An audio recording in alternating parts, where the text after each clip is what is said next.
Chapter 1. The Carnival Opens. The late September sun hung low over St. Mary Mead, casting a honeyed glow across the village green. The annual carnival had arrived, its striped tents and wooden stalls sprouting overnight like mushrooms after rain. Laughter mingled with the creak of the carousel, and the air carried the sharp sweetness of toffee apples and the faint tang of coal smoke.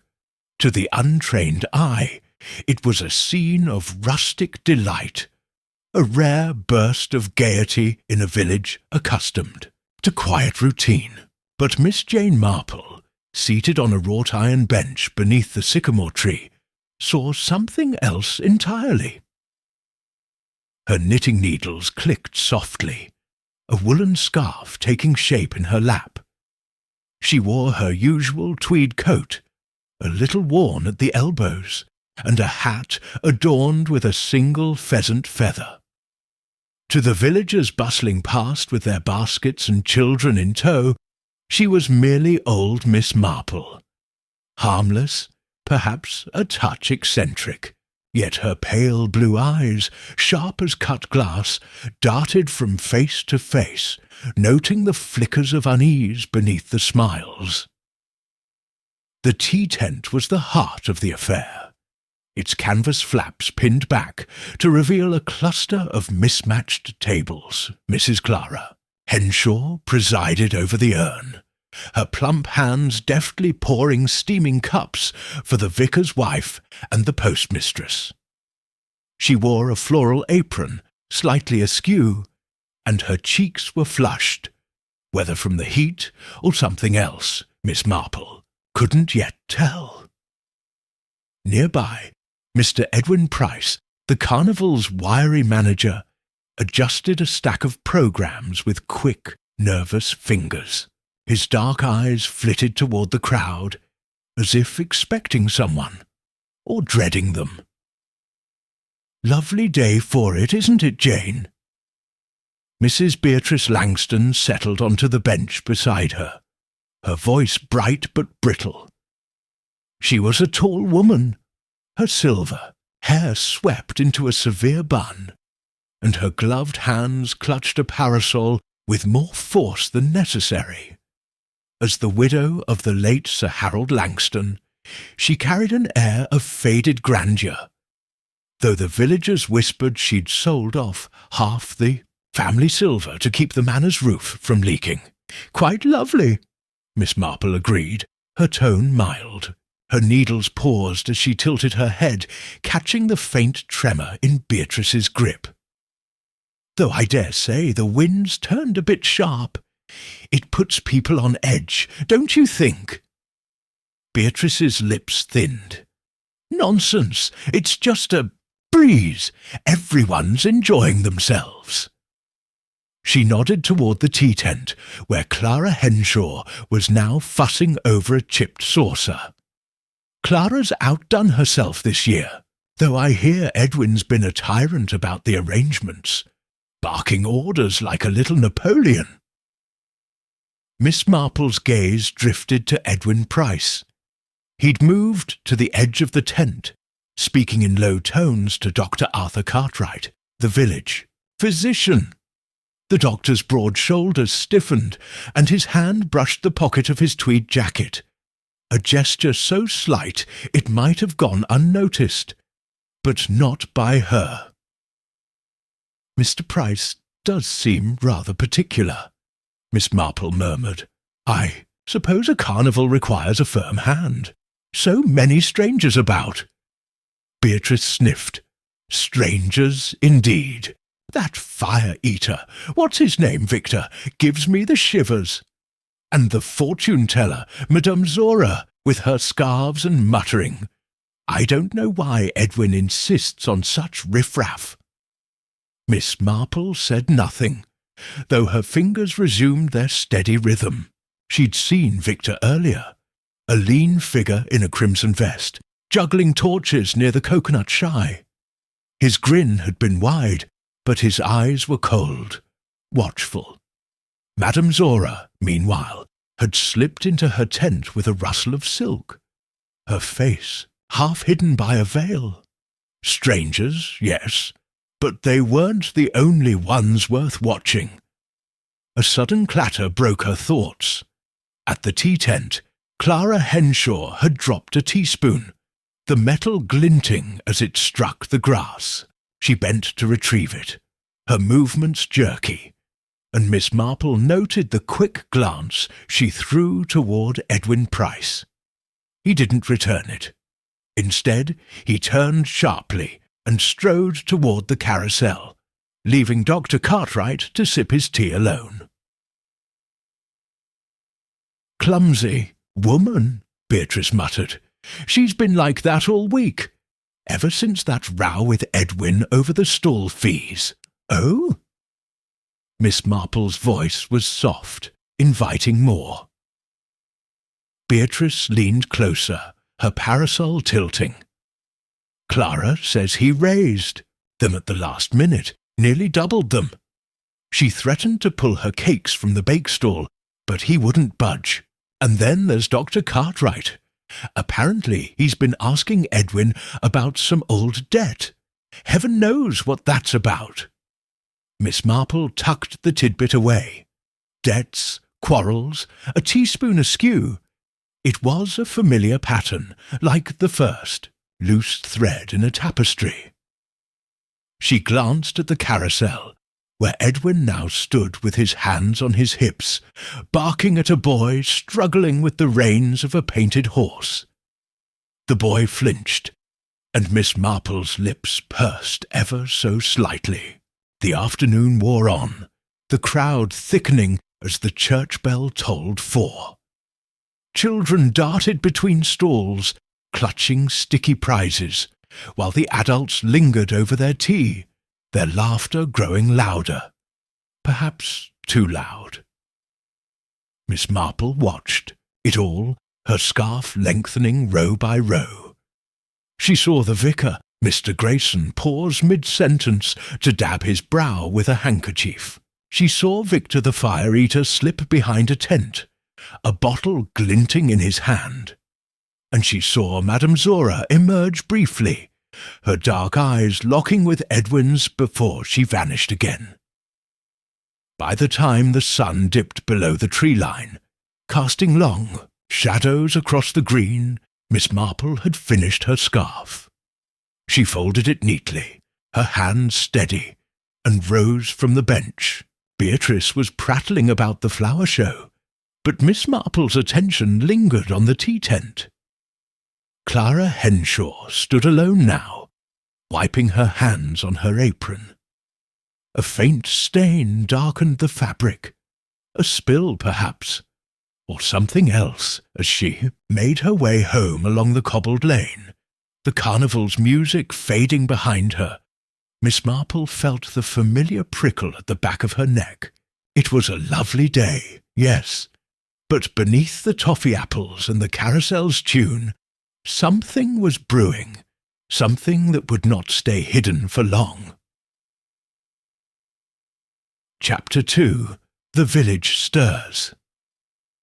The scream sliced through the dawn mist like a shard of glass. It came from the village green, sharp and fleeting, swallowed almost instantly by the stillness that followed. By the time the first curtains twitched along St. Mary Mead's cobbled lanes, the Carnival lay silent under a shroud of grey, its tent sagging with dew. Miss Jane Marple paused at her bedroom window, a teacup cradled in her hands, and watched the first figures stumble toward the green. She set the cup down gently. Trouble had arrived as she'd known it would. By mid-morning, the news had spread, like damp through old timber. Edwin Price, the Carnival manager, was dead. They'd found him sprawled beneath the carousel, his wiry frame twisted among the painted horses, a dark stain pooling beneath his head. The village buzzed with shock, or what passed for it. At the post office, Mrs. Elspeth Grayson, the vicar's wife, clutched her shawl and whispered to the postmistress that it must have been an accident. He'd been drinking, hadn't he? Tripped and hit his head, poor soul. Her voice trembled, but her eyes darted too quickly for genuine grief. Miss Marple sat in her armchair by the hearth, a fresh skein of wool unspooling in her lap. She'd declined to join the Gawkers at the Green, knowing the real story would come to her soon enough. And it did. Mrs. Clara Henshaw arrived first, her apron swapped for a drab coat, her round face blotched with red. She hovered in the doorway, twisting a handkerchief between her fingers. "It's awful, Jane," she said, her voice tight as a strung wire. "Simply awful. They're saying he fell, but, oh, I don't know. It doesn't feel right." Miss Marple tilted her head, her needles clicking softly. "Doesn't it, Clara?" "Why's that?" Clara hesitated, her gaze skittering to the window. "He was so careful, you see, always fussing over the stalls, the ropes. I can't imagine him stumbling about drunk. And that row we had, he was sharp as anything then." She sank into a chair, the handkerchief crumpling in her lap. "But they're all saying it's done with. An accident. The police'll be here soon, I suppose." Miss Marple's lips curved faintly. She'd seen Clara's unease at the tea-tent the day before, the dropped spoon, the stained apron. Now her hands shook, though she tried to hide it. "People do say a great deal," she murmured, "especially when they're frightened." Clara stiffened, but before she could reply, a shadow darkened the doorway. Dr. Arthur Cartwright stepped inside, his broad frame filling the room with the faint scent of antiseptic and tobacco. His tweed jacket hung loose, and a frown creased his brow. "Morning, ladies," he said, his tone clipped. "Clara, you shouldn't be running about in this state. You'll wear yourself out." "I'm fine," Clara snapped, though her knuckles whitened. "It's not me lying dead under a carousel." Dr. Cartwright's jaw tightened. He crossed to the window, peering out as if the Green might reveal something new. "Nasty business. I saw him last night, arguing with that fire-eater Victor. Something about payment, I think. Didn't look friendly." Miss Marple's needles paused. She recalled Victor's cold eyes and the bottle in his hand. "Did it go on long?" she asked, her voice soft as a breeze. "Not sure," Dr. Cartwright said. "I left them to it. Had to check on old Mrs. Tully. Her cough is worse." He turned, his hand brushing his pocket again. A habit, perhaps, or something more. The room fell quiet, save for the faint crackle of the fire. Miss Marple watched them both, Clara's fidgeting, the doctor's stiff posture. Then came a rap at the door, and Mrs. Beatrice Langston swept in, her parasol tapping the floor like a judge's gavel. Her silver hair gleamed under a black hat, and her eyes were bright with something that wasn't quite sorrow. "Well, Jane," she said, settling onto the settee without invitation. "It seems our little carnival's turned into a tragedy. Edwin Price, of all people, I always said he'd come to a bad end, pushing everyone about like that. Did you, Beatrice?" Miss Marple's tone was mild, but her gaze sharpened. "I don't recall you mentioning it yesterday." Beatrice faltered, her parasol tilting. "Well, not in so many words. But you saw him, snapping at that boy, arguing with Clara. And Dr. Cartwright here knows about that debt he wouldn't settle." She shot the doctor a pointed look. Dr. Cartwright's hand froze mid-air, then dropped. "Old history," he muttered. "Hardly worth dragging up now." Miss Marple said nothing, though her mind turned over the pieces. Debt, a row, with Victor, Clara's nerves, and Beatrice so quick to stir the pot. The village was a tangle of threads, each one pulling tighter by the minute. Outside, a constable's whistle pierced the air, signalling the police had arrived. Clara flinched, and Beatrice rose with a rustle of skirts. "They'll sort it out," she declared, "though I dare say they'll find it was just as Elspeth says, an accident. Too much drink and a dark night."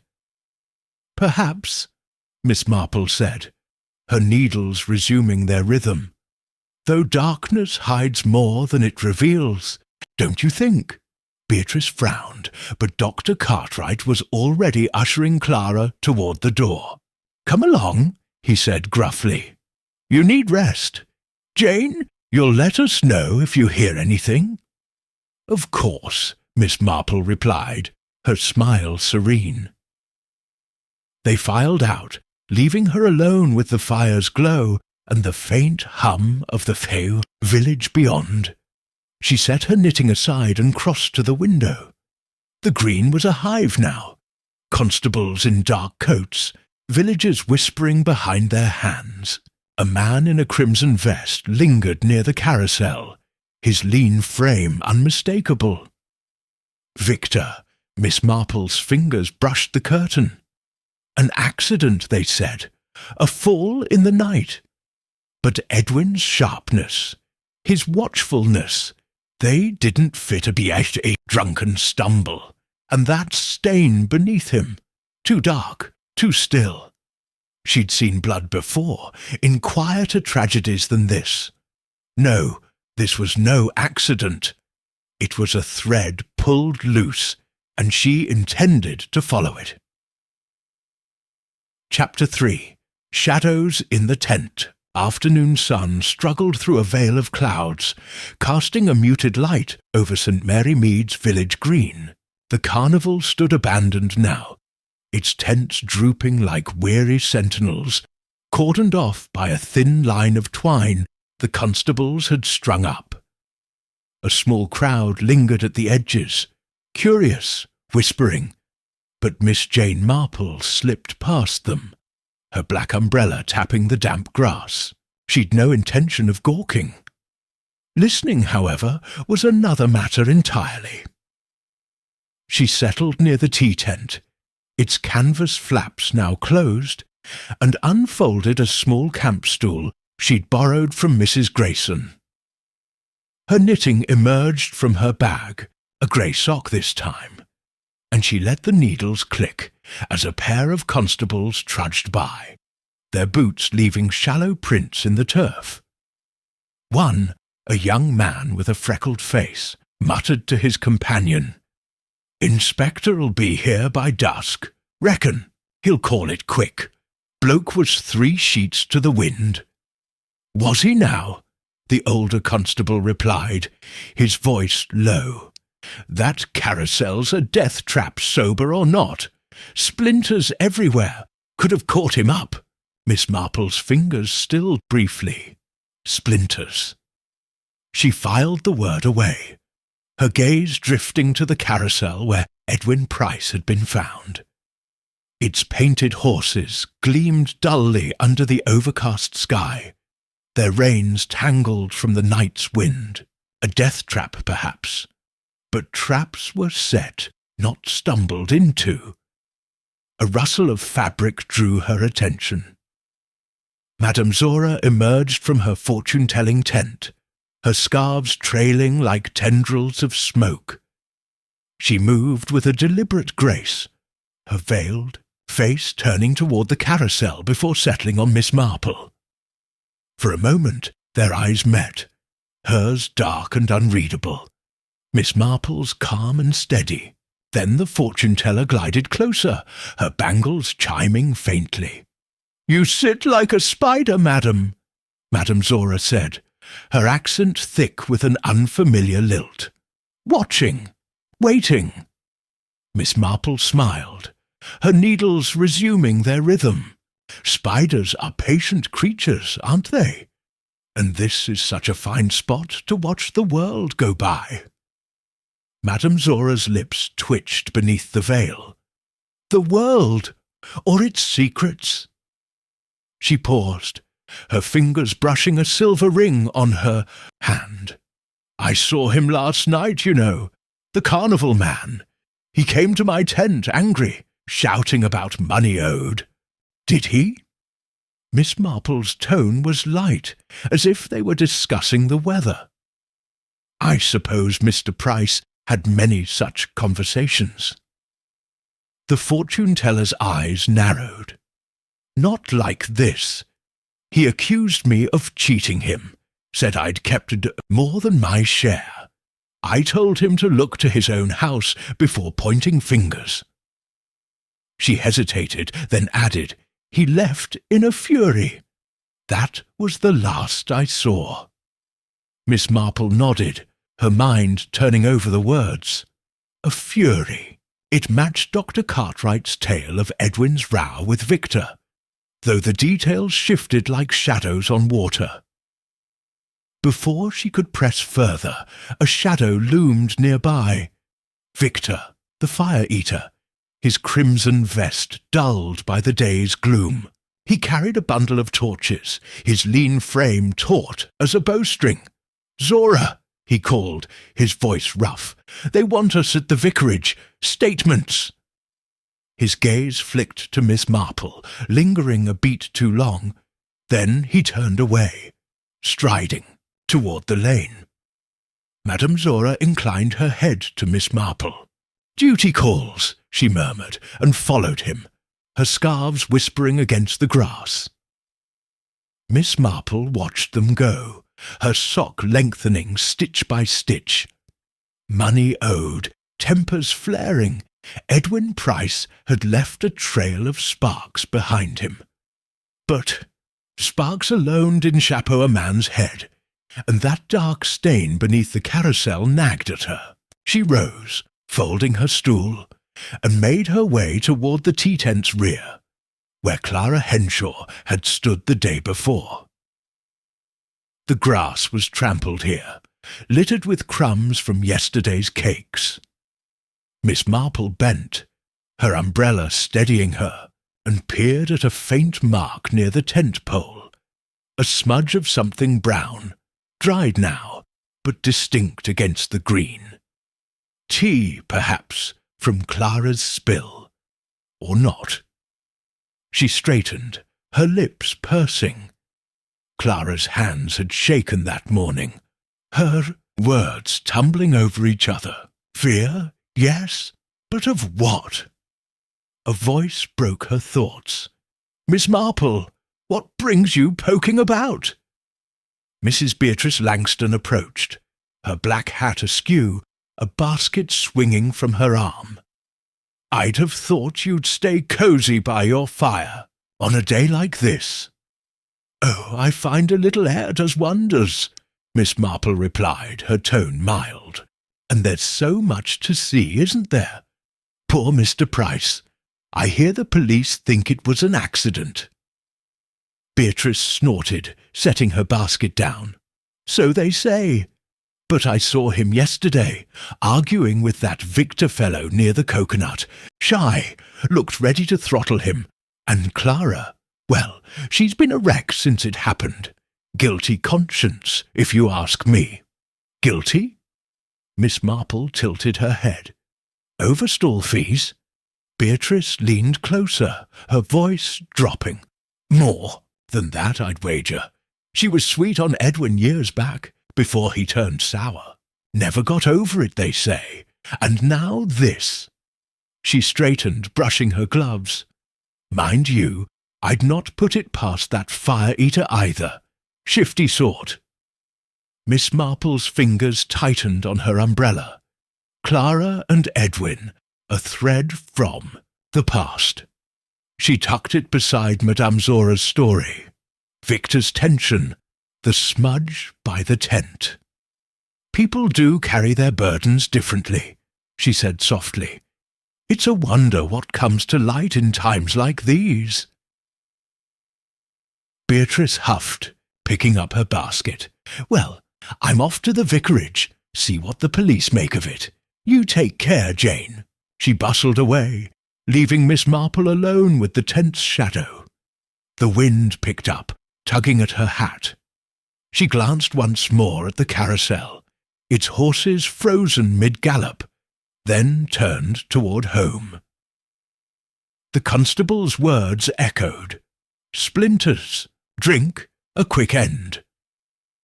But Edwin's anger, Clara's fear, the fortune-teller's hint, they wove a different pattern. Not an accident, no. Something deliberate, hidden in the Carnival's garish folds. She'd only glimpsed the edge of it, but it was enough to keep her listening. Chapter 4. The Blame Falls. Easily by evening, St. Mary Mead had settled on its culprit. The vicarage drawing-room hummed with the weight of certainty as villagers gathered, their voices overlapping like the drone of bees.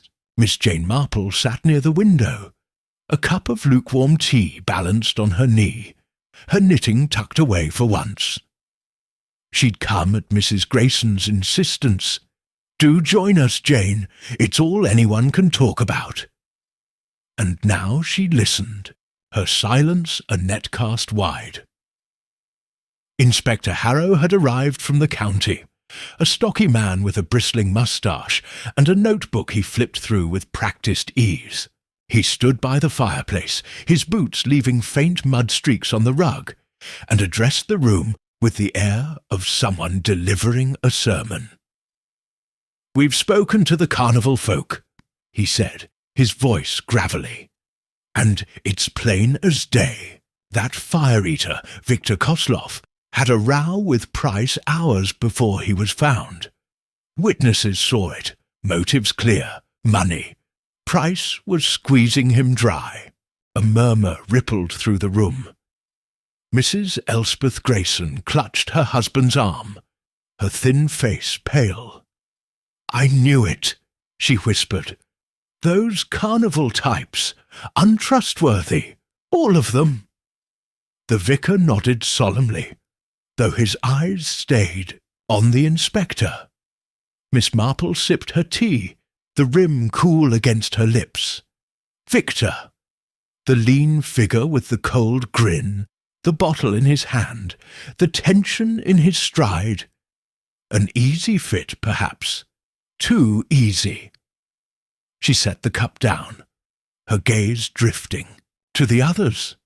Mrs. Beatrice Langston perched on a velvet chair, her black hat replaced by a sombre shawl. "I told you, Inspector," she said, her tone sharp with triumph. "I saw them myself near the coconut shy. Victor was waving his arms, looked ready to set the whole place ablaze. And Edwin gave as good as he got. Did he, Inspector?" Harrow scribbled a note. "And you're sure of the time?" 6:30, Beatrice replied, her chin lifting. "Just as the children were finishing their games. I'd gone to fetch my basket." Miss Marple's fingers brushed the armrest. 6:30. Edwin had been alive then, barking orders, arguing. She recalled Madame Zora's words, his fury in her tent. The timeline was tightening, but the edges didn't quite meet. Dr. Arthur Cartwright stood by the door, his broad frame half-turned as if he might bolt. He cleared his throat, drawing the inspector's eye. "I saw it too," he said gruffly. "Not the details too far off, but they were at it hammer and tongs. I'd just finished with Mrs. Tully. Victor stormed off toward the tents after." Inspector Harrow nodded, flipping a page. "Good enough. We've got Kosloff at the station. Now, he's not talking, but his type never do. Found a bottle of gin near the carousel. His prints on it. Likely he drank himself into a rage, gave Price a shove. Case closed, I'd say." A collective sigh rose, relief tinged with unease. Clara Henshaw, seated near the tea-tray, flinched at the word closed. Her hands twisted a damp handkerchief, and her eyes flicked to Miss Marple before dropping again. "So quick," she murmured, almost to herself. "It's all so quick." Miss Marple tilted her head, her voice soft as a breath. "Quick indeed, Clara. Though I wonder, did Victor seem a drinking man to you yesterday?" Clara blinked, caught, off guard. I don't know. He was about, wasn't he, juggling those torches, steady enough then." Her voice faltered, and she busied herself with the tray, stacking cups that didn't need stacking. The inspector frowned, his moustache twitching. "Steady or not, ma'am, the bottle's fact, and the row. We'll have him up before the magistrate by week's end." Miss Marple said nothing, though her mind turned over the pieces. A bottle of gin, Victor's prints, a public spat, neatly tied like a parcel ready for posting. Yet something tugged at her. The carousel's splinters, the dark stain, Clara's hesitation. She glanced at Dr. Cartwright, who'd edged closer to the tray, pouring himself a cup with hands that trembled faintly. "Doctor," she said, her tone mild, "you must see all sorts in your work. Does a shove account for such a fall? Under the carousel, I mean." Dr. Cartwright paused, the cup halfway to his lips. "Hard to say without a proper look," he muttered. "Head wound, likely. Could have been the edge of a horse. Those things are solid oak. Or the platform." He took a quick sip, avoiding her gaze. Inspector Harrow snapped his notebook shut. "No need to complicate it, miss. Blunt force, blood on the scene, fits the picture. Kozlov's our man." He tipped his hat to the room. "I'll be off. Paperwork. To file. Good evening." As he strode out, the tension eased, or seemed to. Beatrice leaned toward Elspeth, her voice carrying. "Well, that's that. Though I wouldn't trust any of those Carnival folk. That fortune-teller's got a sly look, probably in on it." Elspeth nodded eagerly. "Oh, yes, Madame Zora. I heard she and Victor are thick as thieves. Gypsies, you know." Miss Marple's lips pursed ever so slightly. Gypsies. A convenient label, like accident or rage. She rose, smoothing her coat, and approached the tea-tray where Clara still fussed. "You're awfully quiet, Clara," she said gently. "Not like you." Clara's hands stilled, a cup rattling against its saucer. "It's just, he's gone, Jane, Edwin, and they're so sure it's Victor. But," she trailed off, her eyes darting to the window. "But?" Miss Marple prompted, her voice a whisper. Clara shook her head, forcing a smile. "Nothing. I'm tired, that's all. Been a long day." She turned away, gathering the tray with a clatter. Miss Marple watched her go, then stepped into the hall, as the others began to disperse. The vicarage clock chimed 7, its notes heavy in the air. Outside the green lay dark, the carousel a silhouette against the sky. Victor locked away, his guilt assumed. Yet the bottle nagged at her, too prominent, too perfect, and Clara's butt left hanging like a thread snagged on a nail. She pulled her scarf tighter and started homeward, the cobbles slick beneath her shoes. The village wanted its answer, and Victor fit the frame. But frames could be built to mislead, and Miss Marple knew better than to trust the first picture. She saw. Chapter 5. The Overlooked Thread. The morning mist clung to St. Mary Mead like a damp shawl, softening the edges of the village green. The Carnival remained a ghost of itself, its tents sagging under the weight of dew, the twine cordon fluttering in the breeze. Miss Jane Marple stepped lightly along the lane, her umbrella tucked under her arm, a basket of scones swinging from her hand. She'd promised Mrs. Grayson a visit, but her path veered toward the green first.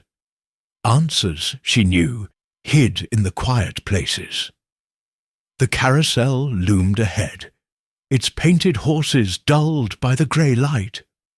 A lone constable stood guard, his shoulders hunched against the chill, his breath puffing in small clouds. He tipped his cap as she approached. "Morning, ma'am. Best keep back. Inspector's orders." "Of course," Miss Marple said, her smile disarming. "I wouldn't dream of interfering. Just stretching my legs. It's a shame about Mr. Price, isn't it? Such a lively man." The constable nodded, relaxing slightly. "Aye, all settled now, though. That fire-eater's in the clink. Nasty piece of work." "So I hear," she replied, her tone mild. Her eyes drifted past him, tracing the carousel's platform. The dark stain had faded, scrubbed by rain or time, but something else caught her. A glint near the base of a wooden horse, half hidden by a tangle of reins. She tilted her head, squinting. A button, small and brass, its edge chipped. Not a carnival trinket. Too plain, too worn. Lost something, ma'am. The constable shifted, following her gaze. "Oh, nothing important," Miss Marple said, straightening. "My eyes play tricks these days. You must see all sorts out here." He shrugged. "Not much. Splinters, mud, that gin bottle. Reckon the rains washed the rest away." She nodded, her basket swaying as she turned. "Rain does that, doesn't it? Washes things clean, or hides them." She bid him good day and moved on, the button fixed in her mind. Brass, chipped, out of place. It tugged at her, a loose stitch in a seam everyone else had declared finished. At the vicarage, the air smelled of damp wool and weak tea. Mrs. Elspeth Grayson ushered her in, her thin hands fluttering. "Jane, you shouldn't be out in this weather. Come warm yourself. The scones are a treat.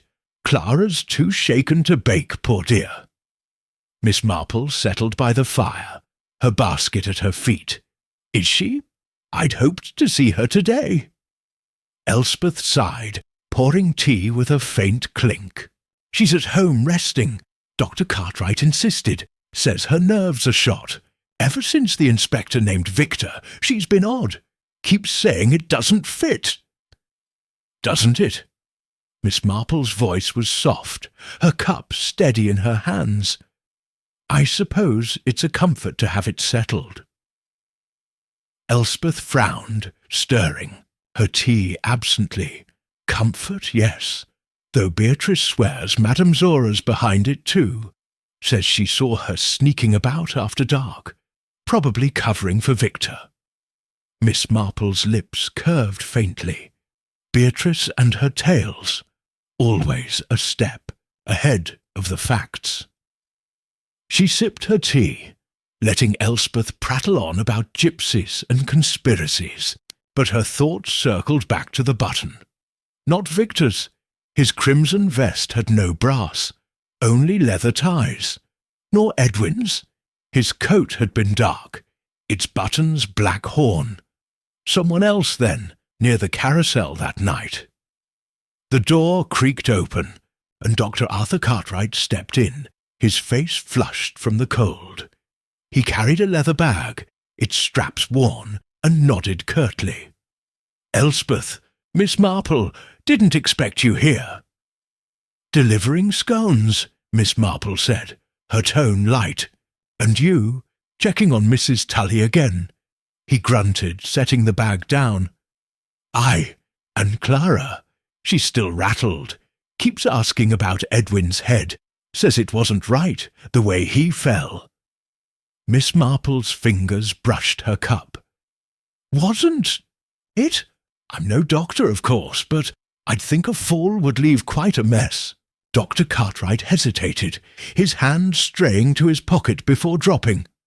It did. Skull cracked, back of the head. Oak's unforgiving. But I didn't see the body long. Police whisked it off.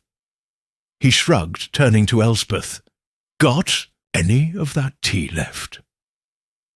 As Elspeth bustled to the pot, Miss Marple watched him. The back of the head. A shove, perhaps, as the inspector claimed. But from which angle? And that button, glinting in the grass. She set her cup down, her mind threading. The pieces. Clara's doubt, the doctor's vagueness, a stranger's trace. The fire popped, sending a spark onto the hearth. Dr. Cartwright flinched, his cup rattling, and Miss Marple's gaze sharpened. Nerves, she thought. Not unusual, given the week, but there was something in his quick recovery, a forced calm, that lingered with her. Elspeth returned, chattering about the Carnival's closure. But Miss Marple's attention drifted. She rose, smoothing her coat. I mustn't keep you both. Clara might need these scones more than I thought. Dr. Cartwright glanced up, his brow creasing. She's not up for visitors. Best leave her be. Perhaps, Miss Marple said, her smile serene. Though a friendly face can work wonders. She stepped into the hall, the button's image bright in her mind. Brass, chipped, lost in haste. It was small, yes, too small for the inspector's broad strokes, but small things, she knew, could unravel the tightest knots. Outside, the mist thickened, swallowing the green. She paused, glancing back at the vicarage window where Dr. Cartwright's silhouette stood, unmoving. The button wasn't Victor's, nor Edwin's, and Clara's words, it wasn't right, echoed like a bell. Miss Marple adjusted her scarf and started home, the basket light against her arm. The village saw its villain, but she saw something else, a detail missed, waiting to speak. Chapter 6. Tangled Lies. The afternoon sky hung heavy over St. Mary Mead, its clouds pressing low as if to smother the village's secrets. Miss Jane Marple sat in her parlour, the fire casting a warm flicker across the walls. Her knitting lay idle, the grey sock half finished as she turned the brass button between her fingers. It gleamed dully, its chipped edge catching the light. She'd retrieved it that morning, slipping past the drowsy constable with a murmured excuse about a lost handkerchief. Now it rested in her palm, a silent witness to the night Edwin Price died. A knock rattled the door, sharp and insistent. Miss Marple tucked the button into her pocket and rose, smoothing her skirt. Mrs. Clara Henshaw stood on the step, her coat buttoned askew, her face pale as the mist outside. "Jane," she said, her voice cracking, "I had to come. It's eating at me. I can't keep quiet any more." "Come in, Clara," Miss Marple said gently, stepping aside. "The kettle's just boiled." Clara sank into a chair, her hands twisting together. "It's about Edwin," she began, then faltered. "Not the fall. I mean before. Years ago. We were close once, more than friends. But he changed, grew hard, greedy. I ended it, but he never forgave me." Miss Marple poured tea, the steam curling between them. "I'd heard whispers," she said, her tone soft. "Old wounds can fester, can't they?" Clara nodded, her eyes glistening. "He'd taunt me sometimes, At the carnival even. Said I'd regret turning him away. That row over the stall fees, it wasn't just money. It was personal. And now he's gone, and I keep thinking. She stopped, swallowing hard. Thinking what, Clara? Miss Marple set a cup before her, her gaze steady. That someone hated him more than I did, Clara whispered. Enough to do it, but not Victor. It's too simple. Miss Marple's fingers brushed the teapot's handle. Clara's confession added weight to the button, the stain, the doubts piling like stones.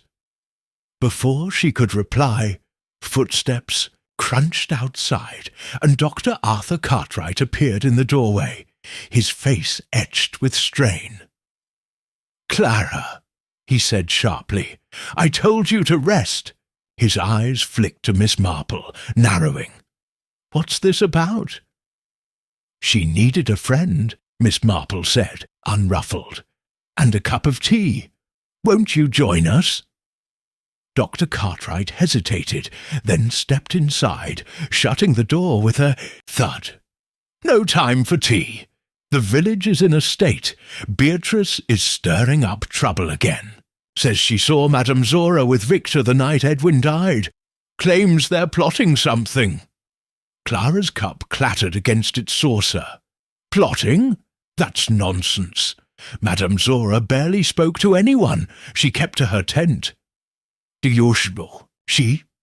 Dr. Cartwright's voice was gruff. "I saw her too, near the carousel after my rounds. Looked furtive, and Victor was pacing nearby. I didn't think much of it then, but now—" Miss Marple tilted her head, her mind threading the accounts.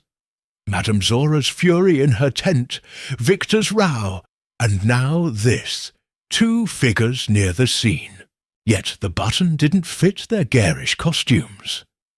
"People see what they expect to see," she murmured, "especially in the dark." Dr. Cartwright frowned, his hand brushing his pocket, a gesture she'd marked before. "Maybe. But Beatrice won't let it go. She's got half the village convinced they're in cahoots. Even the vicar's rattled." Clara stood abruptly, her chair scraping the floor. "It's all gossip and guesswork. Edwin had enemies, real ones, not just carnival folk." Her voice rose, then broke. I need air." She stumbled out, leaving the door ajar. Dr. Cartwright moved to follow, but Miss Marple's voice stopped him. "Let her go, Doctor. She's carried this long enough." He turned, his jaw tight. "Carried what? She's talking nonsense. Grief, that's all." "Is it?" Miss Marple's tone was mild, but her eyes sharpened. "Old ties leave marks, don't they, like debts unpaid?" Dr. Cartwright stiffened, his hand freezing mid-air. "What's that supposed to mean?" "Nothing at all," she said, smiling faintly. "Just an observation. You'd know about debts, though. Edwin owed you, didn't he?" His face darkened. "That's old news. A trifle, few pounds from years back. Hardly worth killing over." He grabbed his bag and strode out, the door slamming behind him. Miss Marple sat back, the fire's glow warming her hands.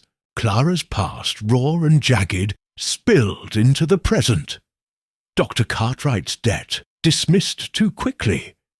And Beatrice, fanning flames with tales of Madame Zora and Victor.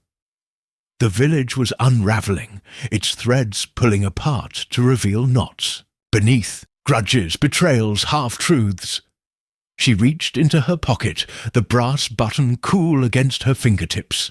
It didn't belong to Victor's vest or Madame Zora's silks, nor to Clara's apron or Edwin's coat. Dr. Cartwright's tweed flashed in her mind. Brass buttons, yes, but whole, not chipped. Yet the gesture to his pocket, the tremor in his hands, they lingered with her. Outside the wind howled, rattling the panes. Miss Marple rose, crossing to the window. The green was a blur of mist, the carousel a faint outline. Secrets were surfacing, muddying the waters, Clara's regret, the doctor's defensiveness, Beatrice's meddling. Each pulled her further from the inspector's neat frame, towards something tangled and unseen. She turned back to the fire, the button slipping into her pocket again. The web was wide now, its strands trembling. One tug, she thought, might bring it all down, but not yet, not until she knew where the thread began. Chapter 7. The Letter in the Ashes. The evening settled over St. Mary Mead with a chill that seeped through the cracks of Miss Jane Marple's cottage. She sat by the hearth, the fire's glow dancing across her face, a cup of tea cooling on the table. The brass button rested beside it, a small stubborn riddle. Her mind traced the day's threads. Clara's confession, Dr. Cartwright's defensiveness, the village's rush to blame Victor. They wove a pattern, but the edges frayed, refusing to align. A sharp rap at the door broke her reverie. She rose, smoothing her apron, and opened it to find Mrs. Elspeth Grayson, her thin frame trembling beneath a shawl. Her eyes were wide, her voice a breathless rush. "Jane, you must come, quickly! It's the vicarage. Something dreadful's happened." Miss Marple grabbed her coat, the button slipping into her pocket. "What is it, Elspeth?" "A letter," Elspeth said, clutching, her shawl tighter. "Burned, or nearly. We found it in the grate. It's Edwin's writing. I'm sure of it." The walk to the vicarage was brisk, the wind biting at their heels. Inside, the drawing-room smelled of charred paper and wax. The vicar, Mr. Grayson, stood by the fireplace, a poker in hand, his face pale. A blackened scrap lay on the hearth, its edges curling. "It was in the ashes," he said, his voice unsteady. "Elspeth noticed it when she stoked the fire. We'd had visitors all day. Didn't think to check before." Miss Marple knelt, her knees creaking, and peered at the fragment. The ink was smudged, the paper brittle, but words emerged. "Oh me, betrayed, won't forget." Edwin's hand, yes, sharp, slanted, unmistakable from the Carnival programs. She straightened, her gaze calm but piercing. "When was your last fire, Mr. Grayson?" "Last night," he replied, glancing at Elspeth. "Before the inspector left. We've been too busy since. Clara, Beatrice, the doctor, all in and out." Elspeth wrung her hands. "Someone burned it today, Jane. After Edwin died. Why? What does it mean?" Miss Marple's lips pressed into a thin line. "It means someone had a secret worth hiding." She turned the words over. "Oh me, betrayed." A debt, a grudge, echoing Clara's tale and Dr. Cartwright's dismissal.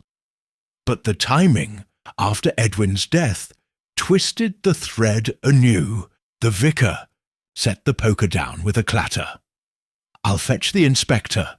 This changes things. Victor's locked up, isn't he? He couldn't have done this. Unless he had help," Elspeth murmured, her voice tight. "That Madame Zora. She was here yesterday, asking about the Carnival's closure. Sly as anything." Miss Marple's fingers brushed her pocket, the button a quiet weight. "Perhaps," she said, her tone mild. "Though burning a letter takes only a moment. Anyone might have slipped it in." The vicar hurried out, leaving the women by the hearth. Elspeth paced, her shawl slipping. It's too much, Jane. First Edwin, now this. What was he writing? Who betrayed him? Miss Marple picked up the scrap with a pair of tongs, holding it to the light. A faint curve of ink lingered at the bottom. A signature, perhaps, or a name, lost to the flames. Someone he trusted, she said softly, or thought he did. A creak from the hall turned their heads. Dr. Arthur Cartwright stepped in, his coat damp from the mist, his bag slung over his shoulder. "Heard the commotion," he said gruffly. "What's this about a letter?" Elspeth thrust the tongs toward him. "Edwin's burned today. Someone's covering their tracks." Dr. Cartwright's eyes narrowed, his hand twitching toward his pocket before falling. "Burned? Here?" He took the scrap, squinting at it. Hardly legible. Could be anything. Old nonsense. Could it? Miss Marple's voice was gentle, but her gaze held him. "It's curious, isn't it? A letter from a dead man, destroyed after the fact." He handed it back, his jaw tight. "People panic. Doesn't mean much. I'd better check on Clara. She'll be a wreck over this." He turned to leave, but paused. "You're not thinking I had a hand in it, are you?" Miss Marple smiled faintly. "I think very little, Doctor, until I must." He grunted and strode out, the door banging shut. Elspeth sank onto a chair, her hands trembling. "He's hiding something, Jane. That debt, Beatrice mentioned it, and he's been odd since Edwin died." "Oddness isn't proof, Miss Marple," said, setting the scrap on the mantel, "but it's a thread worth following." The fire hissed, consuming a stray ember. Miss Marple's mind raced. Omi betrayed. Not Victor's style. His anger was loud, public. Nor Madame Zora's. Her silence was her shield. Clara, perhaps, with her old wound reopened. Or the doctor, brushing off debts too easily. And the button, still a stranger in the mix. Footsteps announced the vicar's return, Inspector Harrow trailing behind. His moustache bristled as he took the scrap, his brow furrowing. "Bloody hell," he muttered. "This mucks it up. Koslov's been in custody since yesterday noon. Can't have done this." "Unless he planned it," Elspeth said, her voice rising. "With that fortune-teller." "Enough," Harrow snapped. "I'll take it to the station. We'll sort it." He tipped his hat and left, the scrap clutched in his gloved hand. Miss Marple lingered by the hearth, the room quiet save for Elspeth's uneven breaths. The letter shifted everything. Victor's frame cracked, suspicion spilling wider. Someone had stood here, watching the paper curl, knowing Edwin's words could damn them. She glanced at the window. The green, a dark smudge beyond. The Carnival's secrets were unravelling, and this was only the beginning. Chapter 8. The trap is set. Morning dawned crisp over St. Mary Mead, the mist retreating to reveal a sky streaked with pale gold. Miss Jane Marple stood at her kitchen window, a tray of scones cooling on the sill, their buttery scent mingling with the sharpness of brewing tea. The burned letter had shifted the ground beneath the village, and she felt the threads tightening. Clara's, past Dr. Cartwright's debt, the brass button in her pocket. Today, she decided, was the day to tug. She'd sent notes that morning, simple invitations to tea, penned in her neat hand. By 11, her parlour was full. Mrs. Clara Henshaw perched on the edge of a chair, her coat still on. Dr. Arthur Cartwright loomed by the hearth, his bag at his feet. Mrs. Beatrice Langston sat primly on the settee, her shawl draped like armour, and Mrs. Elspeth Grayson hovered near the door, her fingers twisting a lace handkerchief. The air crackled with unease, though Miss Marple's smile remained serene. "Thank you for coming," she said, pouring tea with steady hands. "I thought we might clear the air after yesterday's excitement. That letter, such a puzzle, isn't it?" Clara's cup trembled as she took it. "A puzzle? It's a nightmare, Jane. Edwin's words burned like that. Who would do it?" "Someone with something to hide," Beatrice said sharply, her eyes darting to Dr. Cartwright. "I still say it's that fortune-teller covering for Victor. She's got the cunning for it." Dr. Cartwright snorted, crossing his arms. "Nonsense. The letter's too vague. Could be anyone's panic. I'd wager it's nothing at all."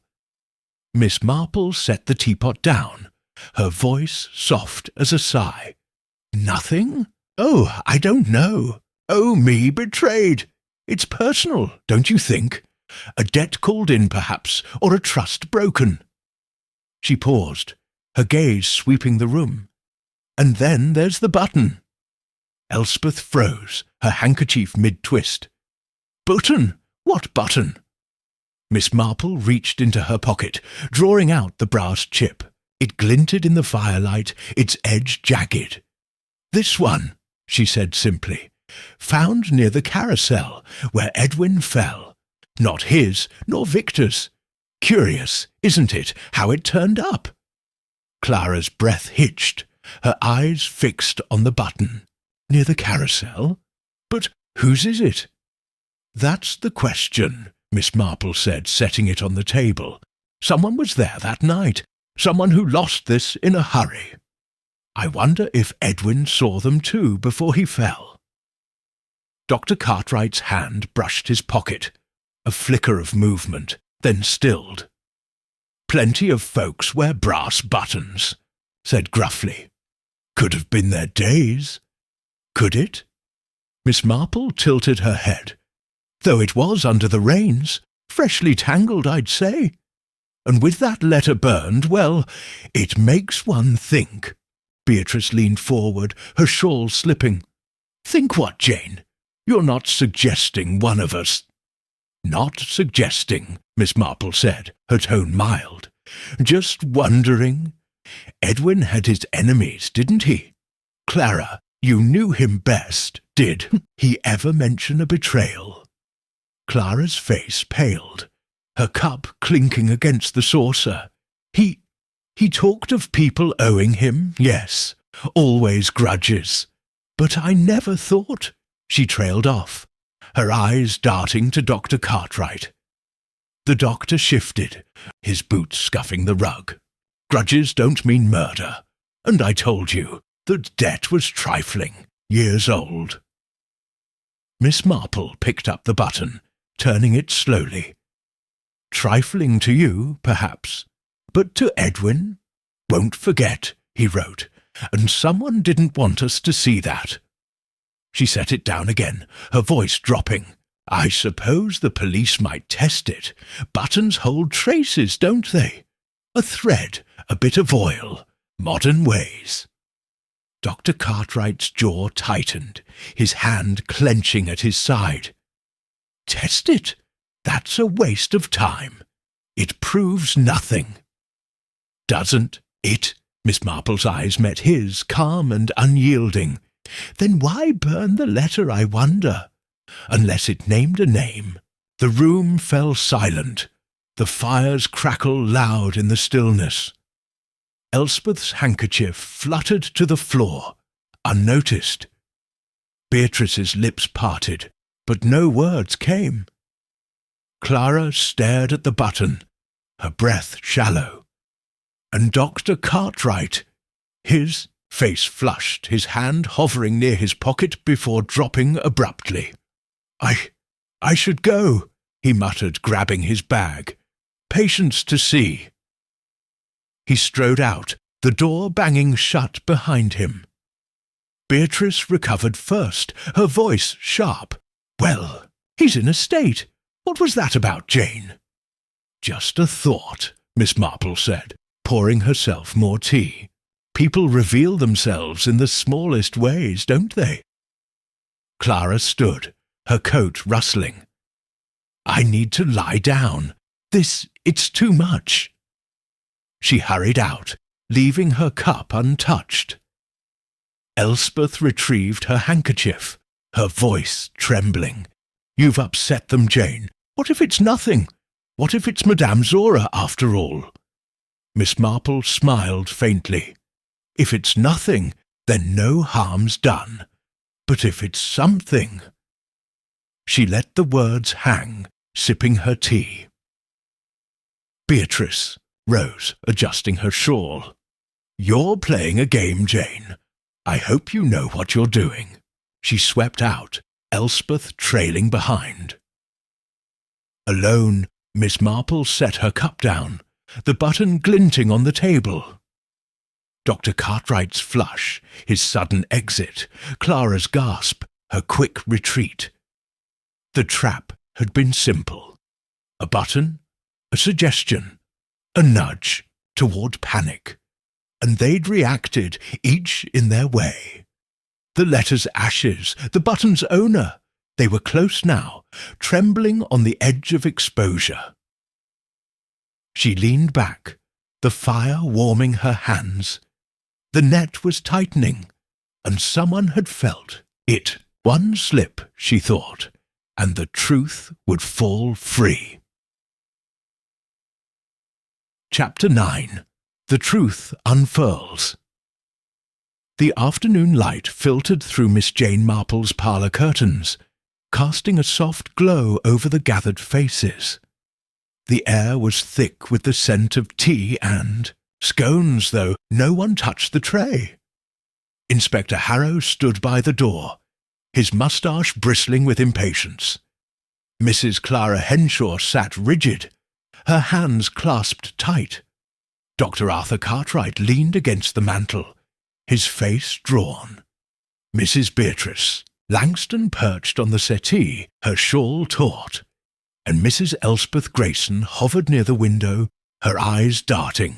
Miss Marple stood by the table, the brass button glinting beside her teacup, her voice calm as a still pond. "I've asked you here," she began, "because the Carnival's shadow has lingered too long. Edwin Price's death wasn't an accident, nor a simple shove. It was deliberate, and the truth has been hiding among us." Inspector Harrow crossed his arms. "Kozlov's in custody, Miss Marple. We've got witnesses, the bottle. A bottle too convenient," she interrupted gently. "And Victor couldn't have burned that letter, could he?" "No, Inspector, it's someone else, someone who knew Edwin well." Clara's breath caught, her knuckles whitening. "Knew him? Jane, what are you saying?" Miss Marple's gaze softened. "I'm saying it began with trust and ended with betrayal." She lifted the button, its chipped edge catching the light. "This was near the carousel under the rains. Lost the night Edwin died. Not Victor's, nor Madame Zora's, but it fits a coat I've seen often." Dr. Cartwright's hand twitched, his voice rough. "Brass buttons are common, Miss Marple. You said so yourself." "Common, yes," she agreed, "but chipped and found there? It's a small thing, Doctor, but small things matter." She set it down, her fingers brushing the teapot. "Like a letter. Oh me, betrayed, won't forget. Edwin wrote it, and someone burned it here, after his death. Why?" Beatrice's shawl slipped. "To hide it, of course. Madame Zora." "No," Miss Marple said, her tone firm but kind. "Madame Zora argued with Edwin, yes, but she had no cause to kill. Nor did Victor. His temper flared in public, not in shadows. This was quieter, closer. Elspeth stepped forward, her voice trembling. "Then who, Jane? You're frightening us." Miss Marple's eyes met Dr. Cartwright's, steady and unyielding. "Dr. Cartwright," she said softly, "you told me the debt was trifling, a few pounds, years old. But Edwin didn't think so, did he? He wrote that letter to you." The doctor's face flushed, his bag thudding to the floor. "That's absurd. I barely saw him." "Didn't you?" Miss Marple tilted her head. "You were near the carousel that night. After your rounds, you said. And your coat. Brass buttons.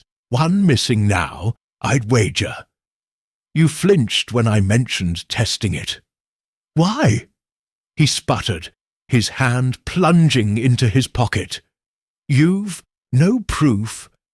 "I don't need much," she said, her voice a whisper. "Edwin trusted you once. Borrowed money, perhaps, when times were hard.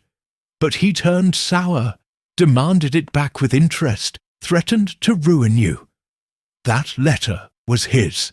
Last taunt, wasn't it? You met him at the carousel, argued, and pushed." Clara gasped, her hands flying to her mouth. "Arthur, no!" Dr. Cartwright's shoulders slumped, his hand emerging with a crumpled thread, brass-buttoned, torn. "It wasn't planned," he muttered, his voice breaking. "He kept hounding me, years of it. That night, he waved that damned letter, laughing. I lost my temper, hit him with a plank from the platform.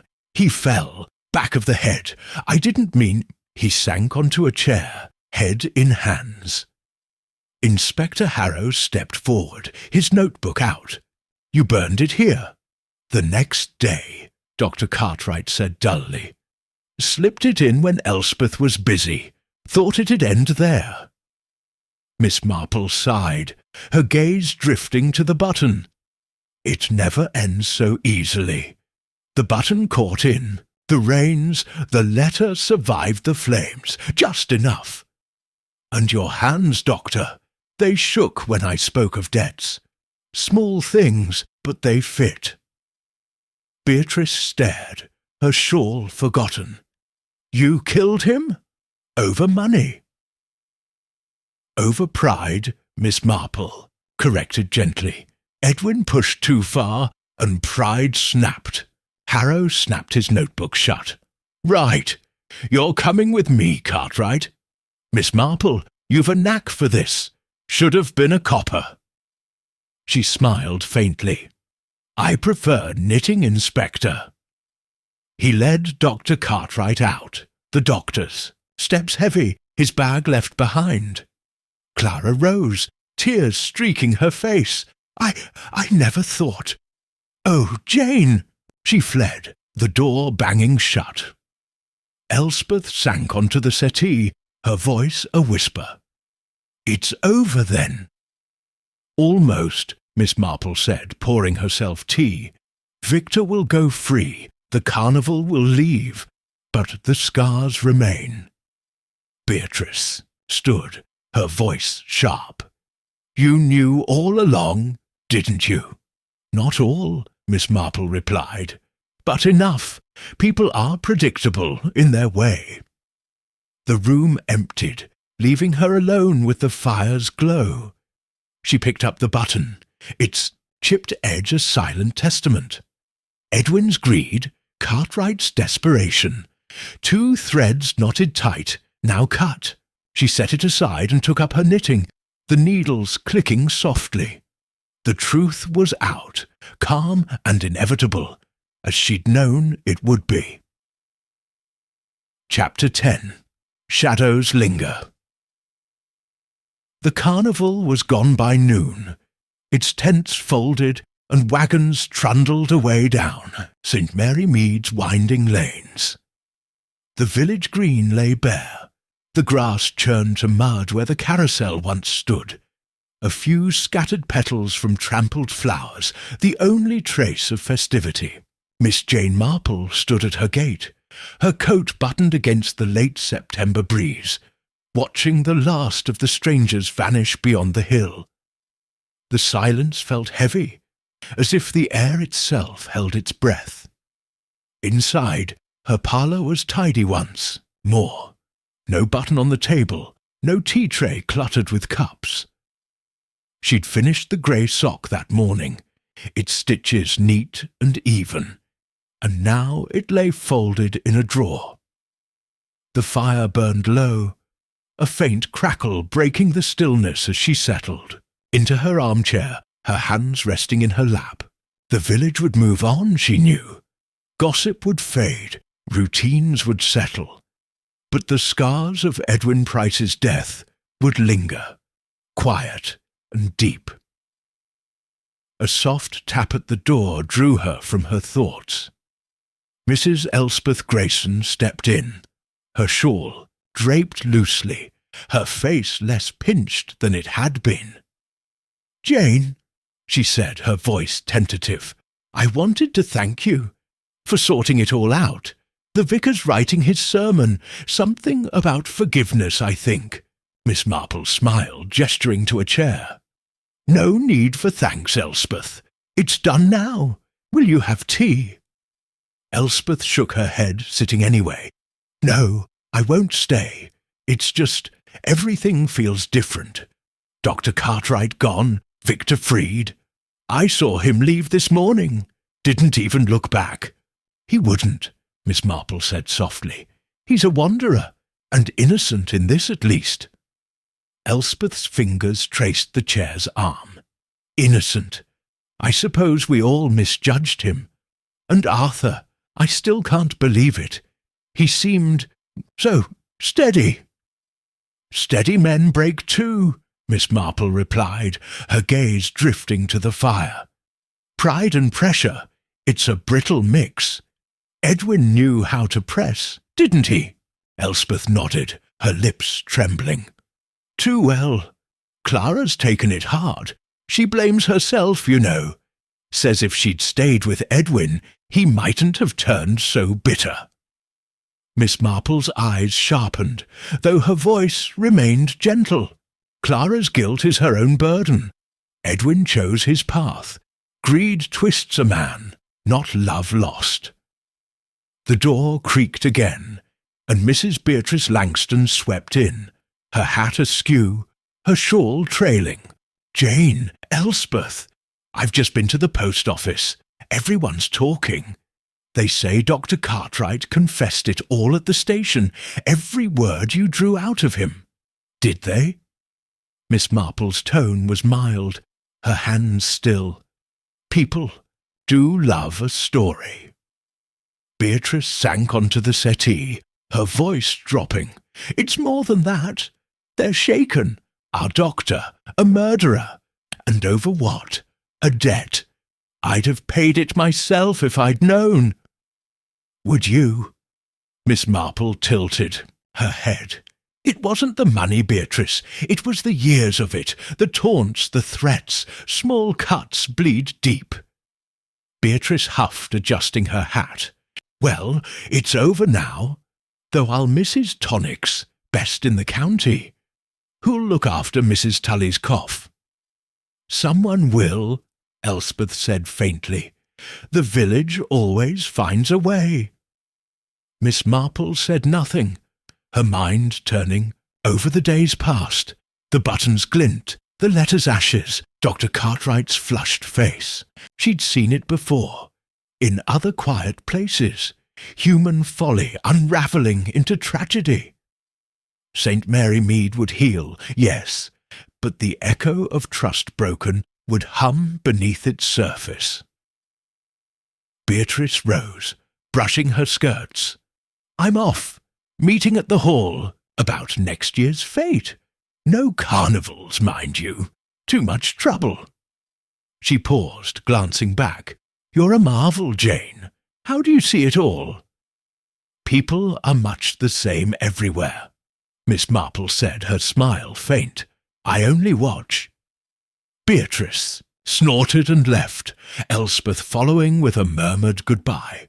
The parlour fell quiet again, the fire's glow fading to embers. Miss Marple stood, crossing to the window. The green was empty now, the mud hardening under the sun. Victor was gone, Madame Zora with him. Strangers no longer needed as scapegoats. Clara would mend in time. And Dr. Cartwright, his pride had cost him everything. She turned back, her gaze settling on the hearth. The carnival had brought gaiety, then death, peeling back the village's polite veneer.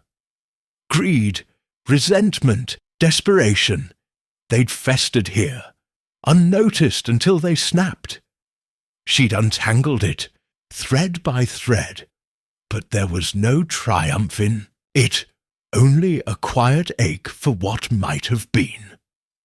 The church bell tolled, its notes rolling across the lanes. Life would resume. Tea parties, sermons, the hum of daily chatter. But as Miss Marple took up her knitting basket, her fingers brushing the wool, she felt the unease linger. Truth had its price, and St. Mary Mead bore it silently. A shadow no sun could fully lift. She sat again, the needles clicking once more.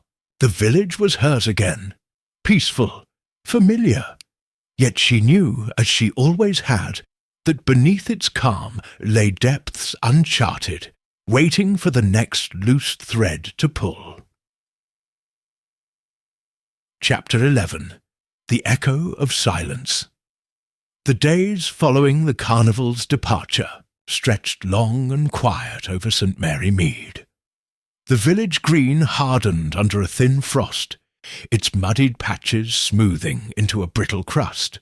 Miss Jane Marple walked its edge, her scarf pulled tight against the wind, her steps slow but deliberate.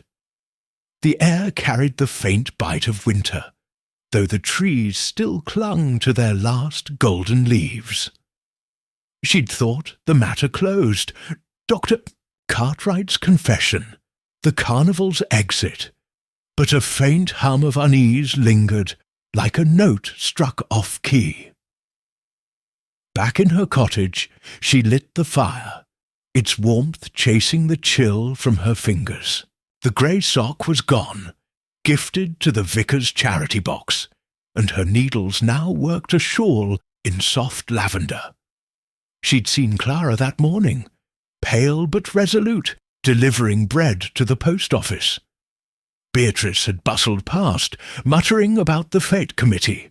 Life ticked on, as it always did, yet something nagged at her, a thread she hadn't quite snipped.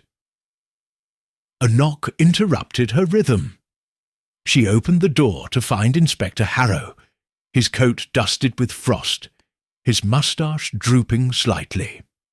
"Miss Marple," he said, stepping in, without preamble.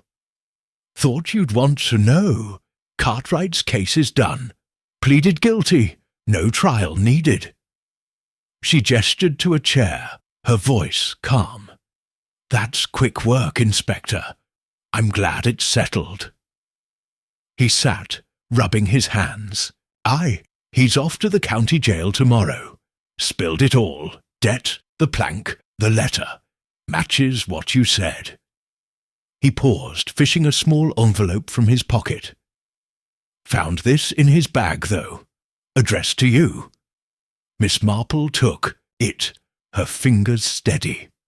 The paper was plain, the ink smudged to Miss M in Dr. Cartwright's hurried scrawl.